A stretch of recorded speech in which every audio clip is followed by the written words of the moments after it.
1850ခုနှစ်မတ်လမှာပြင်သစ်စစ်သင်္ဘော Aristal Marie နဲ့ပင်လယ်ခီးထွက်ဖို့စီစဉ်လိုက်ကြတယ်1850ခုဧပြီလ3ရက်နေ့မှာဦးအင်းဦးရွှေတုတ်ဦးဆောင်ပြီးဆရာကိုပြင်သစ်စစ်သင်္ဘော Aristal Marie ပေါ်ခေါ်ဆောင်သွားခဲ့ပါတယ်1850ခုနှစ်ဧပြီလ10ရက်နေ့မှာ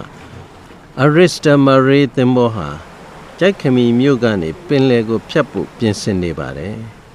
1850ခုဧပြီလ12ရက်နေ့ညနေ4:15အချိန်မှာတော့ဆရာယူဒသန်ဟာလုပ်ငန်းပြီးဆုံးပြီ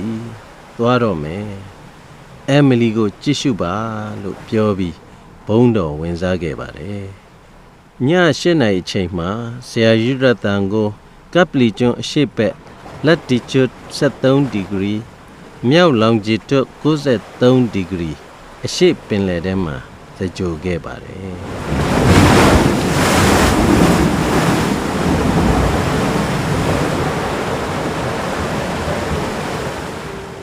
ဆရာကြီးယူဒသန်နောက်ပိုင်း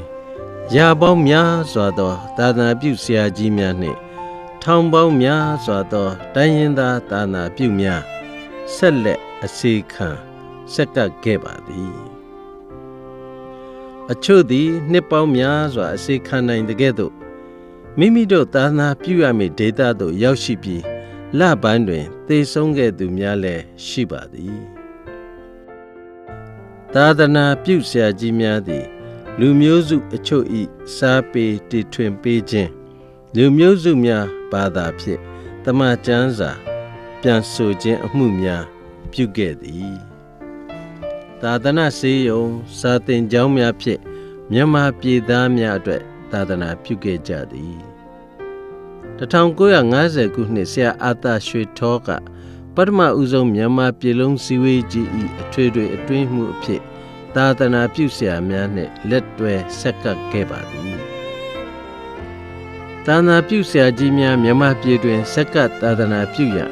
အခက်အခဲများပေါ်ပေါက်လာသည့်အတွက်1958ခုနှစ်တွင်အမေရိကန်သာသနာပြုအသင်းကြီး၏